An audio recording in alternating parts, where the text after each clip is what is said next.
सुविधि करी भजिए सदा, सुविधि जिनेश्वर स्वामी हो। पुष्पदंत नाम दूसरो, प्रभु अंतरयामी हो। सुविधि भजिए शिरनामी हो। श्वेत वरण प्रभु शोभता, वारुवाण अमामी हो। उपसम रस गुण आगली, मेटण भव भव खामी हो। सुविधि भजिए शिरनामी हो। समव शरण बिच फाबता, त्रिभुवन तिलक तमामी हो। इंद्र थकी ओपे घना, शिवदायक स्वामी हो। सुविधि भजिए शिरनामी हो। सुरेंद्र नरेंद्र चंद्र ते, इंद्राणी अभिरामी हो। निरख निरख धापे नहीं, एवो रूप अमामी हो। सुविधि भजिए शिरनामी हो। मधुकर मरंद तणि परे, सुर नर करत सलामी हो। तो पिण राग व्यापे नहीं, जीत्यो मोह हरामी हो। सुविधि भजिए शिरना, जे जोधा जग में घना, सिंह साथे संग्रामी हो। ते मन इंद्री वश करी, जोड़ी केवल स्वामी हो। सुविधि भजिए शिरनामी हो। उगणी से पूनम भाद्रवी, प्रणमो शिरनामी हो। मन चिंतित वस्तु मिले, रटिया जिन स्वामी हो। सुविधि भजिए शिरनामी हो। विचारों की अभिव्यक्ति के साथ मुनि हेमंत कुमार जी। अर्हन्तो भगवन्त इन्द्रमहिता, सिद्धाश्च सिद्धिस्थिता, आचार्या जिन शासनोन्नतिकरा, पूज्या उपाध्यायका। श्री सिद्धांत सुपाठका मुनिवरा, रत्नत्रयाराधका। पंचैते परमेष्ठिनः प्रतिदिनं, कुर्वन्तु नो मंगलम्। आराध्य देव श्रवण भगवान महावीर के चरणों में वंदना। परम पावन आचार्य श्री महाश्रवण जी के चरणों में वंदन। विराजित मुनिश्री के चरणों में वंदना। उपस्थित श्रद्धालु श्रावक श्राविका। वर्तमान जगत में विकास से जुड़ी हुई अनेक बातें सुनने को मिलती है, और जब बात विकास की आती है तो व्यक्ति के कुछ लक्ष्य होते हैं। एक विकास के साथ जुड़ा हुआ लक्ष्य होता है बौद्धिक विकास, कि मुझे अपनी बौद्धिक क्षमता का, अपने ज्ञान चेतना का विकास करना है, जानकारियों को जुटाना है, और जिसे आज की भाषा में कोई IQ कहता है, कोई जिसे इंटेलेक्चुअल कहता है। अलग अलग माध्यमों से, अलग अलग शब्दों से, अलग अलग टर्म्स से जिसे समझने का प्रयत्न किया जाता है।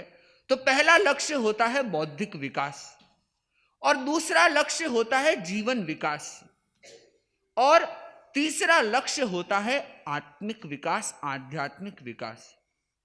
और इन तीन लक्ष्यों में हम श्रेष्ठ किसे माने? किसे माने? आत्मिक विकास। बहुत सुंदर। जो व्यक्ति आत्मा में विश्वास करता है, आत्मा की उन्नति चाहता है, स्वयं को मोक्ष की दिशा में गतिशील करना चाहता है, उसका लक्ष्य बनेगा कि आत्मिक विकास हो। लेकिन जो लोग आत्मा में विश्वास नहीं करते, जो शायद आध्यात्मिक लक्ष्य भी नहीं बनाते, उन व्यक्तियों के लिए आत्मिक विकास का कोई महत्व नहीं, कोई उपयोग नहीं और उसके लिए उनके दिमाग में कोई चिंतन भी नहीं। लेकिन हमने जो आध्यात्मिक जीवन जीने का प्रयत्न शुरू किया और उन प्रयत्नों में हमारा लक्ष्य बना कि हमारा आत्मिक विकास हो, तो प्रश्न होता है कि क्या हम आत्मिक विकास के अनुसार ज्ञानार्जन करने का प्रयत्न करते हैं?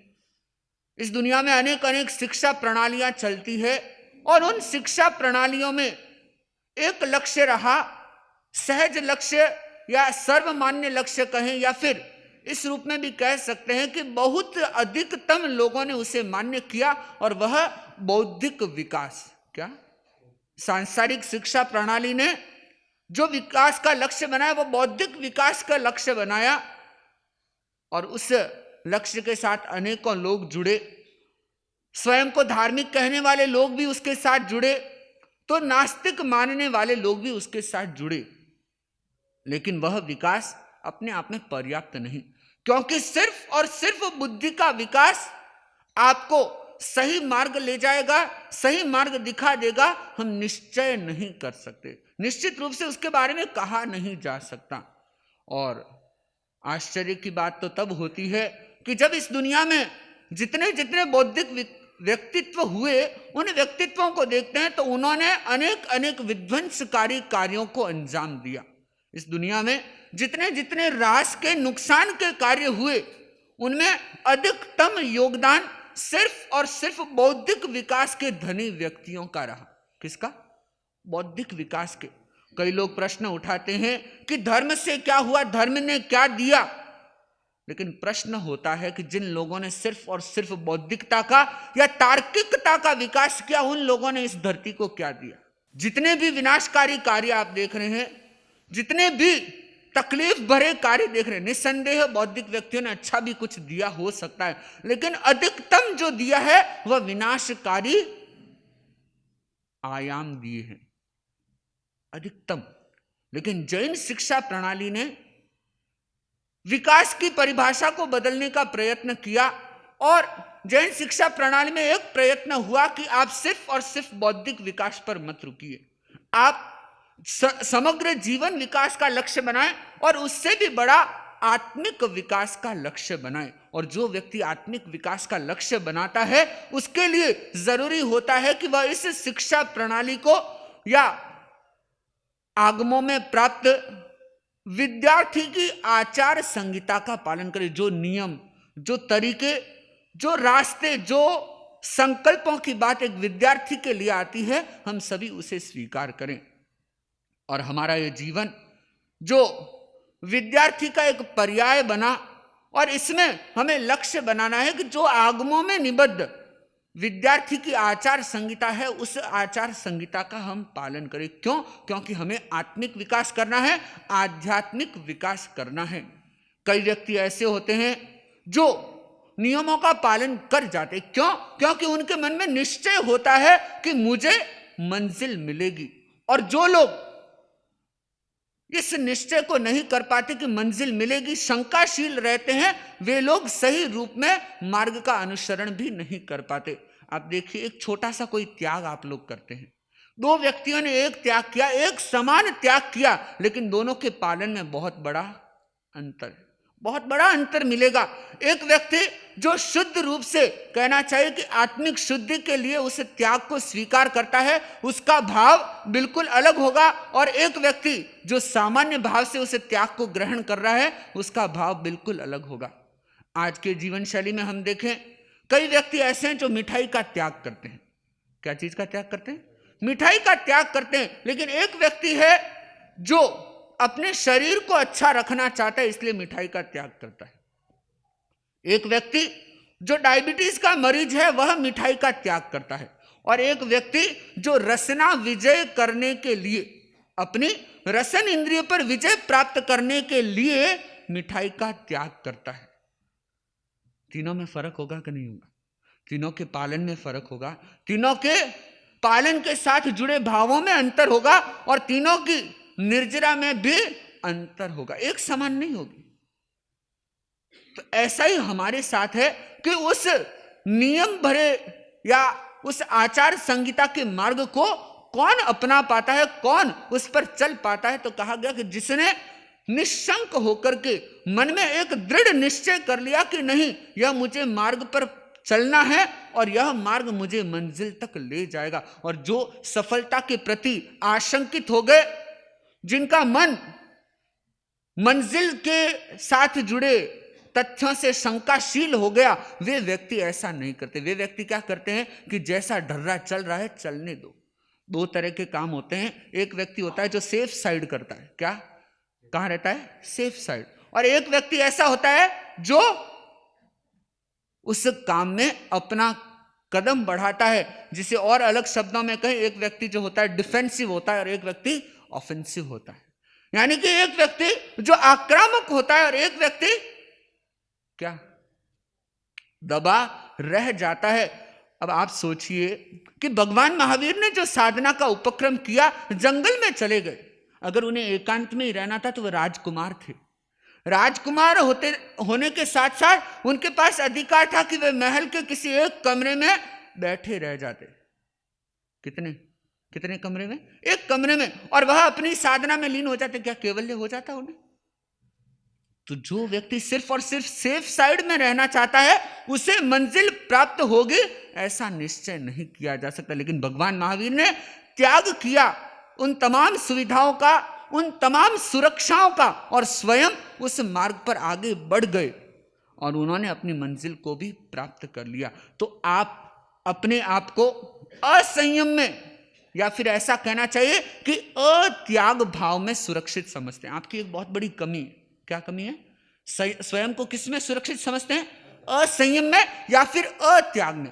असंयम और अत्याग में थोड़ा सा फर्क समझे। असंयम में व्यक्ति जहां कुछ ऐसे प्रयोग करता है जो बंधन के कारक हो जाते हैं, और एक व्यक्ति ऐसा हो जाए तो अत्याग का जीवन जीता, यानी कि त्याग नहीं करता। हालांकि गलत रास्ते पर तो नहीं जाता, लेकिन त्याग नहीं करता। कई व्यक्ति ऐसे मिल जाएंगे। लेकिन अगर मंजिल को प्राप्त करना है तो हमें एक कदम उठाना होगा, और वह कदम होगा त्याग का मार्ग। और जो विद्यार्थी की आचार संहिता बताई गई, उनमें दो बिंदुओं पर मैंने चर्चा की। एक व्यक्ति जो हास्य से मुक्त होने का प्रयत्न करता है, और दूसरा क्या था? जो मर्म का प्रकाशन नहीं करता। बहुत सुंदर दिशा निर्देशन प्राप्त होता है, संकेत करते हैं, और वह संकेत है अहसिरे सया दंते नय मम मुदाहरे, कि जो व्यक्ति सदा दांत रहता है। दूसरा एक भेद, दूसरा एक मार्ग, आचार संहिता का एक और बिंदु, और वह है क्या? जो अपनी इंद्रियों को क्या करता है? इंद्रियों का संयम करता है, इंद्रियों का दमन करता है। आज के समय में लोगों में यह बहुत बड़ी कमजोरी देखने को मिलती है कि वह अपनी इंद्रियों पर न नियंत्रण बना पाते, न इंद्रियों का संयम कर पाते, और न ही इंद्रियों का दमन कर पाते। और यह एक समस्या आपको ज्ञानाराधना में आगे बढ़ने नहीं देती। आप सोचते हैं कि जो मेरी इंद्रिय, जिस किसी प्रकार की इंद्रिय जो कुछ कह रही है, वह कार्य मुझे करना। और आज इतने विकल्प आपके सामने मौजूद है। आपकी आंख ने जो कहा आपने कर लिया, आपके कान ने जो इंगित किया, संकेत दिया, आपने वह कार्य संपादित किया। और इस रूप में इंद्रिय का असंयम आपको ज्ञान से दूर रख देता है। और उसके बाद बहुत सुंदर कहा गया, ना सीले न विसीले न सिया लोलुए अकोहणे सच्च रहे। ये बहुत सुंदर जो नियम बताए गए, एक व्यक्ति जो शील का, चारित्र का पालन करता है। किसका पालन करता है? चारित्र का। चारित्र यानी अपने कैरेक्टरिस्टिक्स के उन नियमों का सजगता से पालन करता है जो अपने आप में सही है, श्रेष्ठ है। लेकिन आज के समाज में, आज के मानवों में एक चीज देखने को मिलती है, न तो वह अपने कैरेक्टरिस्टिक्स को तय कर पाते कि ये चीज होनी चाहिए, अमुक होना चाहिए, ऐसा मेरा आचरण, ऐसा मेरा व्यवहार होना चाहिए, तय नहीं कर पाते। और कुछ लोग जो तय कर लेते हैं तो उसका उस रूप में पालन नहीं करते।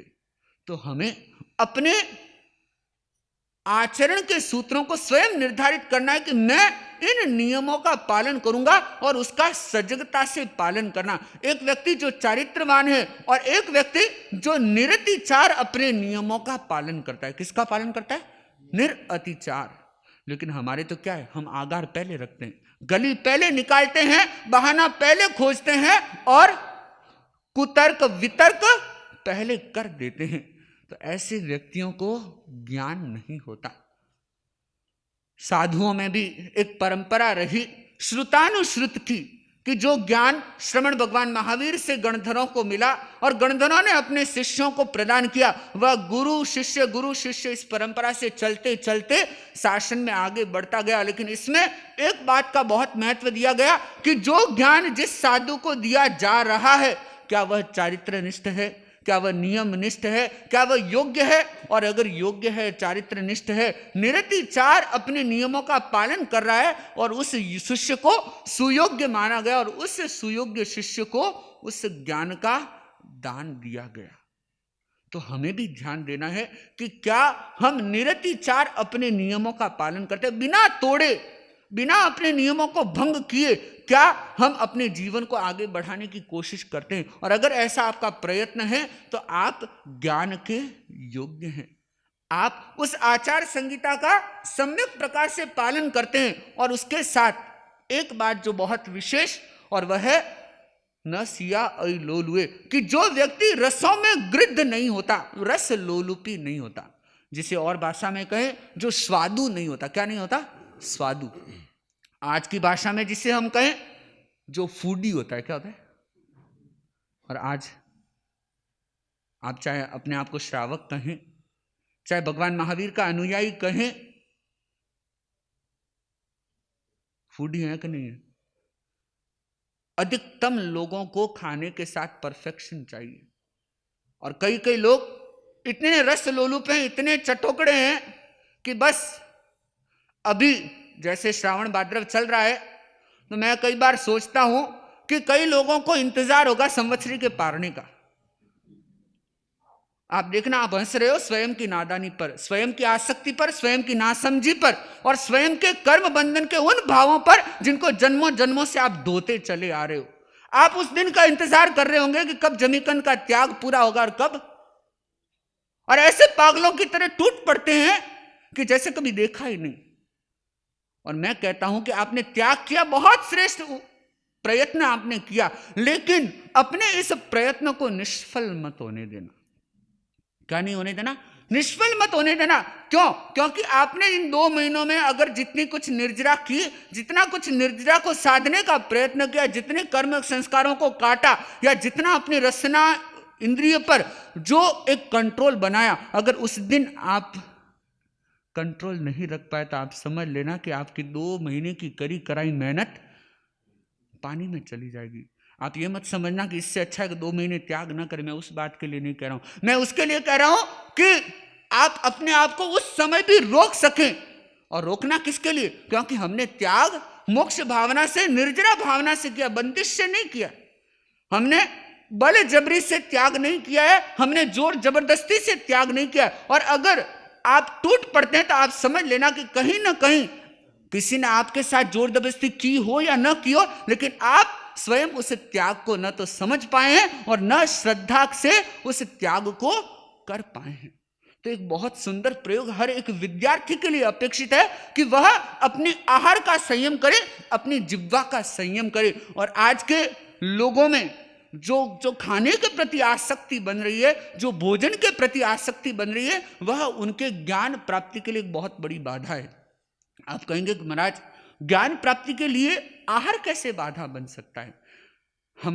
हमारे शरीर का सबसे मुख्य अगर कोई केंद्र है तो वह हमारा आमाशय, स्टमक, पेट जिसे कहा जाता है। और उस पेट में अगर आप देखिए कि अगर वह पेट शुद्ध नहीं है, क्या नहीं है? अगर वह पेट शुद्ध नहीं है, पेट साफ नहीं है, तो समझ लीजिए कि आपके विचार सही नहीं। क्यों? क्योंकि हमारे विचारों का और वायु का बहुत बड़ा संबंध है। किसका? वायु का। हमारे शरीर में 3 तत्व हैं, वात, पित्त और कफ।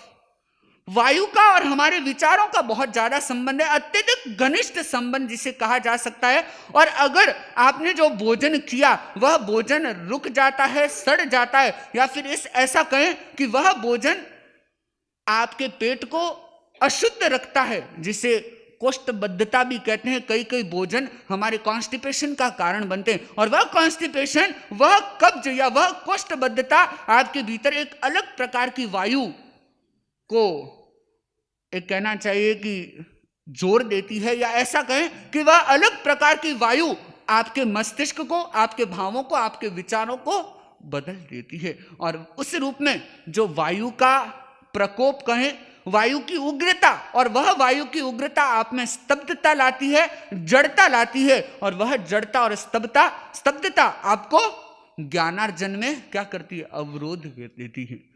तो हम अपने आप में एक बात का ध्यान रखें कि अति रस लोलुप न बने।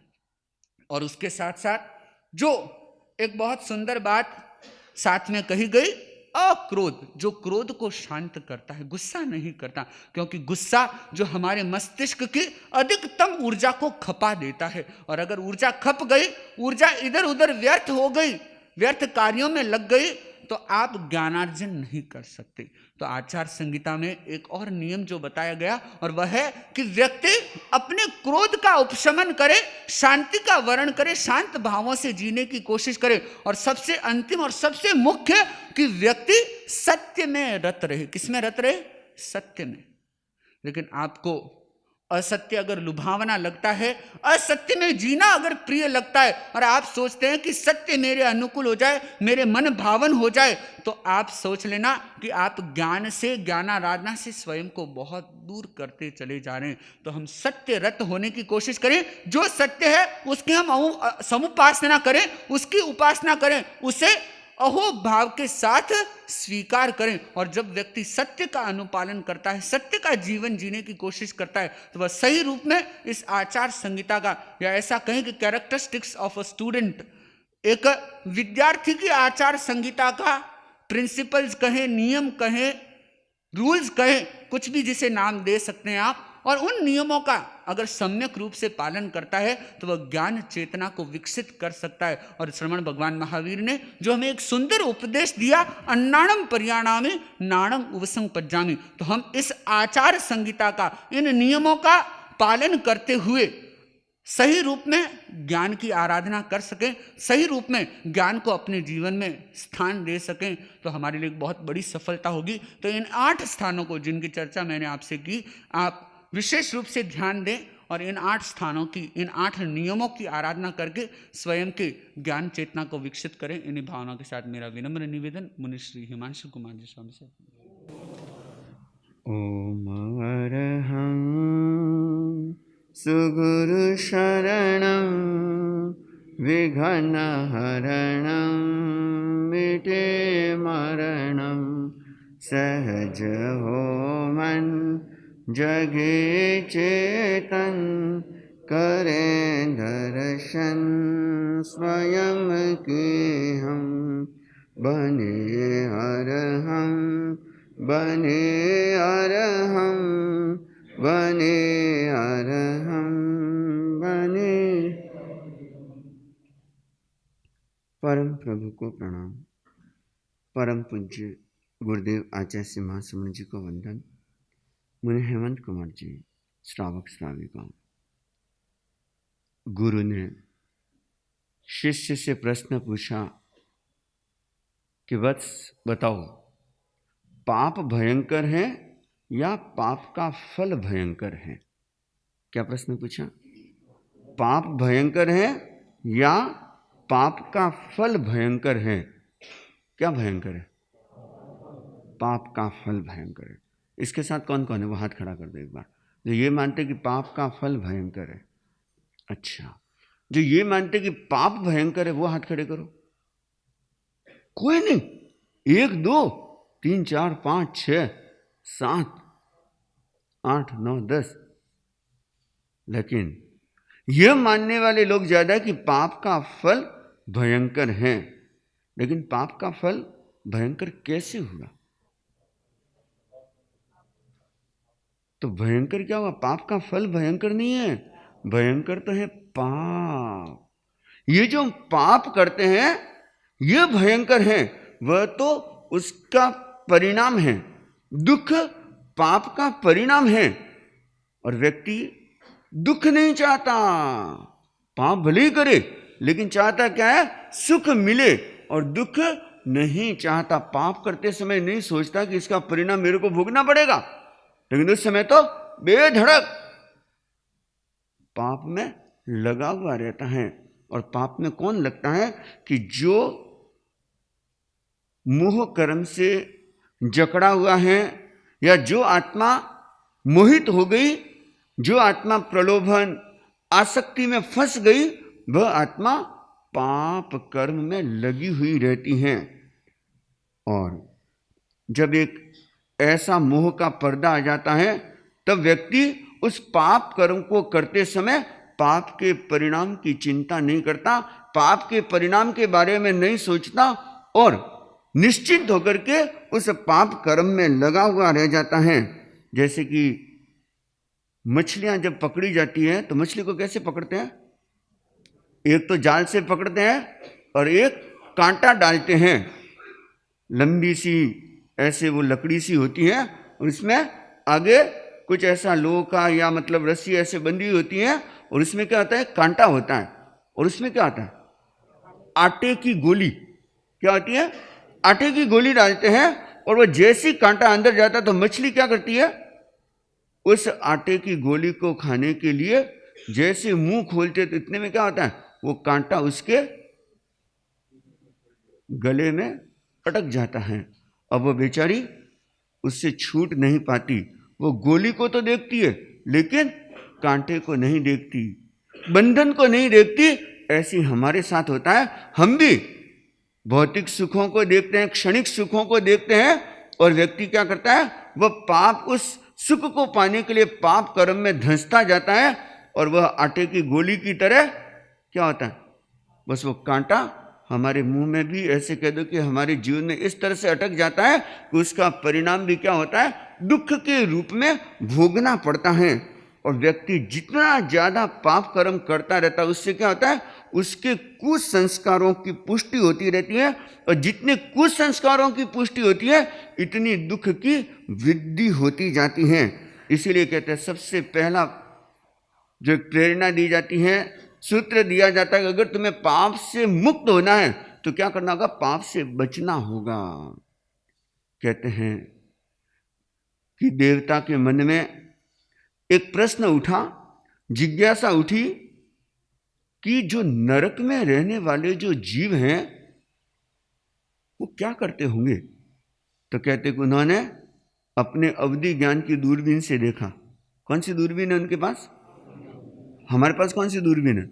मति ज्ञान और श्रुति ज्ञान की है, लेकिन उनके पास में अवधि ज्ञान की दूरबीन है। तो उन्होंने अपने अवधि ज्ञान से ध्यान लगाया और देखा कि वो नार के जीव क्या कर रहे होंगे।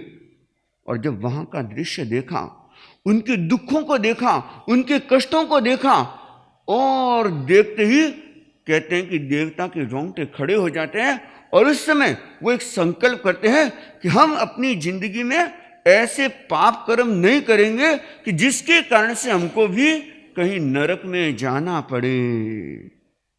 वो एक संकल्प करते हैं, चिंतन करते हैं। क्यों? क्योंकि उनको पता है कि वहां किस तरह से नार के जीव दुख भोगते हैं। हमारे सामने तो नरक नहीं है, लेकिन इस जीवन में भी देखो तो कितने कितने लोगों को देख लो, पशुओं को देख लो, जो नार की जिंदगी जी रहे हैं, और उनसे भी हम प्रेरणा लेकर के हम अपने आप को एक बहुत प्रेरणा देकर के अपने आप को हम समझा सकते हैं। और जो व्यक्ति यह दृश्य देख करके डरता है, डरना अच्छा है कि नहीं है, ये बता दो। अच्छा, डरना अच्छा है? पाप से डरना अच्छा है। और ये पाप से डर होता है ना, यह क्या करता है, हमारे भीतर एक जागृति पैदा करता है। मुनि नथमल जी, मुनि बुद्धमल जी, जो आचार्य से महाप्रज्ञ जी मुनि नथमल जी आचार्य महाप्रज्ञ के रूप में प्रतिष्ठित हुए, और कहते हैं कि जब उनकी दीक्षा हुई, और दीक्षा होने के बाद में उस समय छोटे छोटे संत थे, मुनि श्री बुद्धमल जी स्वामी, मुनि नथमल जी, मुनि जोरीमल जी स्वामी, ऐसे ये छोटे छोटे उसमें कुछ संत थे। और इनका अध्ययन किनके पास में होता था? मुनि तुलसी के पास। किसके पास में होता था? मुनि तुलसी के पास में। और मुनि तुलसी, उनका डिसिप्लिन बहुत खतरनाक जबरदस्त था। और इसके कारण से क्या होता कि वो कभी कभी ऐसे छोटे छोटे ऐसे थोड़े से ऐसे जैसे पता चलता कि अच्छा मुनि तुलसी आ रहे, और इतने में एकदम चुपचाप बैठ जाते। और वो बाहर जाते तो क्या करते, गेट पे एक संतों को बिठा देते कि तुम वहां बैठे रहना, जैसे ही महाराज आए ना हमको बता देना। ऐसे उनकी सेटिंग चलती है। और उस समय थोड़ी देर, अब बच्चे एकदम बाल सुलभ चेष्टाएं होती हैं, तो कोई थोड़ी बहुत मजाक भी होती है, हंसी मजाक भी होती है। ऐसे ही बैठे रहते, एकदम आराम से पसर करके जैसे करके बैठ जाते। और जैसे आते इतने में वो एक की नजर उधर ही रहती, मुनि तुलसी, अब जैसी वो आवाज आती ना, इतने में फट जाओ, फटाफट बैठ जाते थे। तो ये डिसिप्लिन, अनुशासन के कारण से। तो एक दिन मुनि श्री बुद्धमल जी स्वामी और मुनि श्री नथमल जी दोनों मिलकर के कालूगणी के पास में चले गए, आचार्य कालूगणी, उनके पास में गए और कहा कि गुरुदेव, और तो सब ठीक है, लेकिन मुनि तुलसी का ना अनुशासन बड़ा कठोर है, वो ढील नहीं देते हमको। तो कालूगणी ने अब उनकी मानसिकता को समझ करके कालूगणी ने क्या एक दोहा कहा कि हर डर गुरु डर गांव डर, डर करनी में सार, और तुलसी डरे सो उबरे, गाफिल खावे मार। अब इसमें नाम क्या है? तुलसी। असल में तो ये क्या तुलसीदास जी का दोहा है। तो कालूगणी ने क्या कहा? हर डर, हर मतलब भगवान, गुरु डर, गुरु का डर भी होना चाहिए, और गांव डर, लोगों का भय भी होना चाहिए, लाज शर्म भी होनी चाहिए, और डर करनी में सार। और जो व्यक्ति डरता है ना, उसमें बड़ा फायदा है, उससे जीवन का निर्माण भी होता है। और तुलसी डरे सो उबरे, तुलसीदास जी कह रहे हैं कि जो डरता है ना, लेकिन इसमें क्या तुलसी डरे से उबरे, तो उस समय तो छोटे ही थे दोनों, तो देखा कि अल्लाह, गुरुदेव भी ऐसा फरमा रहे, तुलसी डरे से उबरे, जो इस तुलसी से डरता है ना, तो उसके जीवन का उद्धार हो जाता है। और यह सोच करके ला, ये तो मामला उल्टा पड़ गया यहाँ पे, तो वापस। तो ये डर जीवन में कई बार बड़ा जरूरी होता है। और जब भीतर में पाप से डर होता है, तो व्यक्ति क्या करता है? पाप से बचने की कोशिश करता है, उसके प्रति वह जागरूकता रखेगा। सांप से अगर डर है तो आप क्या करोगे? बच के निकलोगे, साइड से निकलोगे। मान लो आपको निकलना भी पड़ गया तो भी बड़ा ध्यान रखोगे। वो हम लाडू में थे तो पंचमी समिति के लिए गए, तो मैं और एक संत और थे, मुनि जम्बू कुमार जी। उस उनकी दीक्षा हुई थी, पहले दिन की बात है। उनकी दीक्षा होने के बाद में, अब छोटे छोटे संत होते हैं तो पंचमी समिति के लिए जाते हैं, तो साथ में जाना होता है। तो साथ में गए, तो वहाँ बाड़ा था, तो वहाँ गए, तो अंदर गए, और जैसे अंदर गए और इतने में सांप उछला।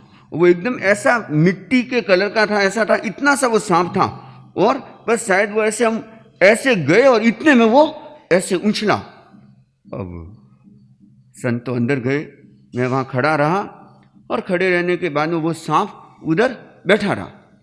और फिर वापस आने की बात आई, तब रास्ता वो एक ही था, तो अब क्या करें? तो फिर धीरे धीरे एकदम साइड से ऐसे आ गए। अब पता है, तब तो क्या हो गया? जागरूकता भी रखी, सावधानी भी रखी, और बच के साइड से आ गए। और नहीं तो अगर पैर आ जाए तो क्या होगा? फिर तो ये बाबा जी का फण। ये सावधानी, और सावधानी कब पैदा होती है? जब भीतर में एक डर होता है, तब सावधानी भी होती है, जागरूकता भी बढ़ती है कि अरे इस पाप का परिणाम मुझे ही भोगना पड़ेगा। और जो व्यक्ति पाप से डरता है वही पाप से बचता है, और जो पाप से बचता है कहते हैं कि उस व्यक्ति के दुख भी बड़े कमजोर हो जाते हैं। अन्यथा व्यक्ति कितनी कितनी गलत धारणाओं में, भ्रांतियों में फंसा हुआ है। हमने कितनी भ्रांतियों के बारे में जान लिया? 4 भ्रांतियों के बारे में जान लिया। आज हम एक 5वीं भ्रांति के बारे में और जान लेते हैं। और वह क्या सोचता है कि जब पाप का फल भोगने का समय आएगा ना, भोग लेंगे।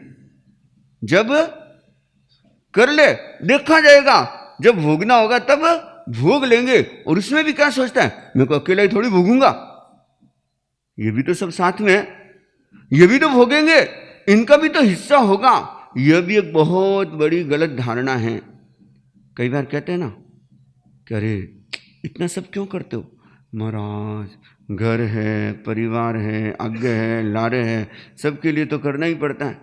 और अकेला होता तो दीक्षा ले लेता, लेकिन पूरा परिवार है, इन सब के लिए तो करना ही पड़ता है। तो कहते कि इसका फल कौन भोगेगा? कि फल मैं अकेला थोड़ी भोगूंगा, जब ये माल खा रहे तो मार भी तो खाएंगे।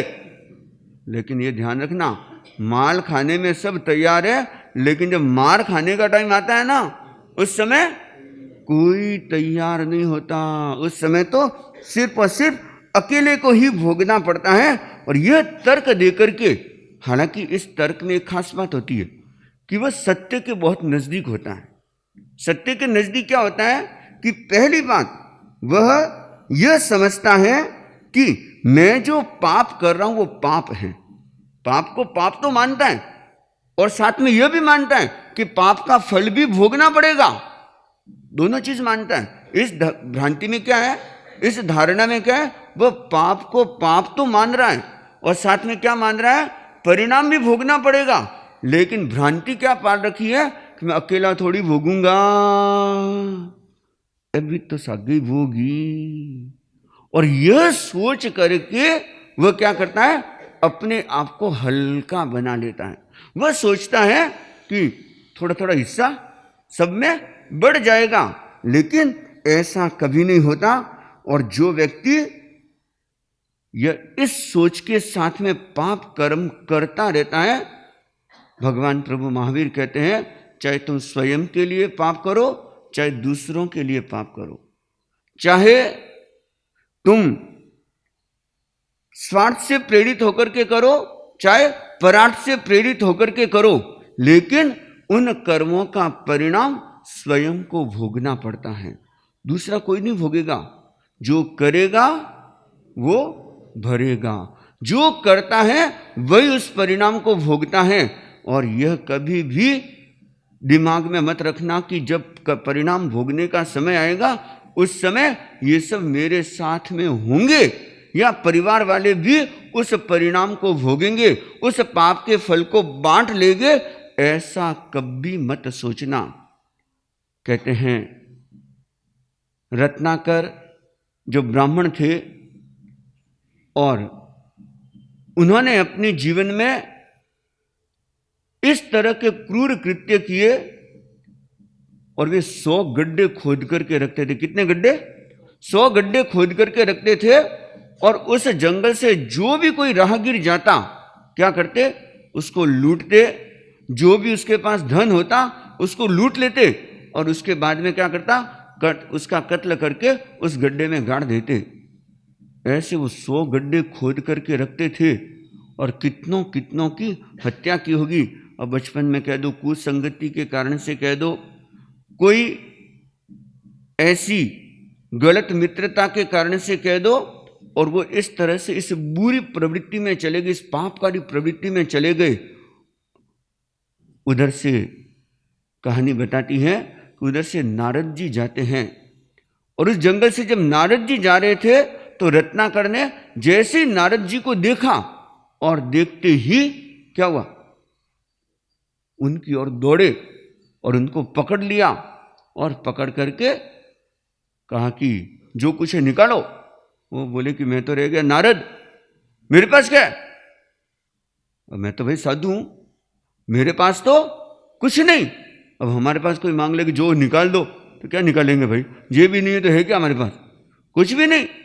तो कहा कि देख मेरे पास तो कुछ नहीं है, लेकिन एक बात बता, ये इतना सब तू क्यों कर रहा है?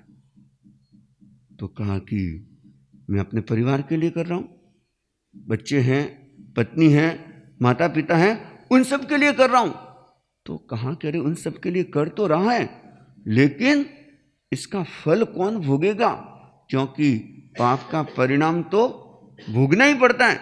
ये तो मानता है कि हाँ ये तो मैं मानता हूं, पाप का परिणाम भोगना तो पड़ेगा। तो कहा कि इसका परिणाम कौन भोगेगा? तो कहा कि मैं कोई अकेला थोड़ी भोगूंगा, सबके लिए कर रहा हूं, घर वालों के लिए कर रहा हूं, माँ के लिए, पिताजी के लिए, पत्नी के लिए, बच्चों के लिए, वो भी तो भोगेंगे। तो कहा कि एक काम कर, पहले थोड़ी सी जानकारी करके आ जा कि जब ये पाप का परिणाम भोगने का समय आएगा, उस समय क्या मेरा साथ दोगे या नहीं? तो रत्नाकर बोला कि हाँ, बच के निकलने का तरीका खोज रहे हो? तो कहा कि नहीं नहीं, मैं यहीं पे खड़ा रहूंगा, तू पूछ करके आ जा। तो कहते हैं कि नारद जी को पेड़ से बांध दिया कि कहीं भाग नहीं जाए। और फिर रत्नाकर कहाँ गया? घर पे गया। और घर पे जाकर के सबसे पहले किसको पकड़ा? माँ को ही पकड़ा कि माँ एक बात बताओ कि ये मैं जितने पाप कर्म कर रहा हूँ, इतनी हत्याएं कर रहा हूँ, इतनी लूटपाट कर रहा हूँ, और ये तो है कि देखो मैं कितने पाप कर्म कर रहा हूँ, तो क्या इसका जब परिणाम भोगने का समय आएगा, उस समय तुम मेरा साथ दोगी ना? कि बेटा ये तो कैसे हो सकता है? कर्म तो जो करता है ना वो ही भोगता है, इसमें मेरा हिस्सा नहीं है, मैं तेरे साथ में तो नहीं हूं। कि मां मेरे साथ में?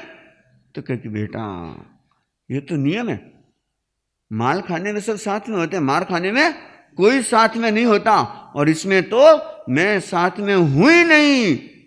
रत्नाकर ने सोचा कि जिस मां ने मेरे को जन्म दिया, मेरा पालन पोषण किया, जो मेरी हितकारिणी मानी जाती है, लेकिन उस मां ने भी मेरे को बचपन में इस पापकारी प्रवृत्ति को करने से नहीं रोका।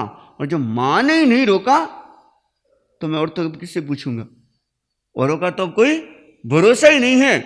और कहते कि उसी क्षण उन्हीं पैरों वापस लौट पड़े और कहाँ आए? नारद जी के पास में आए, उनके बंधन को खोला और कहा कि आज मुझे सत्य समझ में आ गया। और बड़ा सुंदर कहा गया कि पप्पा पापन कीजिए न्यारे रहिए आप, पप्पा पापन कीजिए न्यारे रहिए आप, जो करसी सो भोगसी कुण बेटो कुण बाप। और ये तो है ही, ये शाश्वत सत्य है कि जो करेगा वो भरेगा। उस समय न तो बाप सहायता करने के लिए आएगा, न माँ सहायता करने के लिए आएगी, न पत्नी सहायता करने के लिए आएगी, न बच्चे उस दुख को, पाप के फल को बंटाने के लिए आपके साथ में कंधे से कंधा मिला करके खड़े होंगे।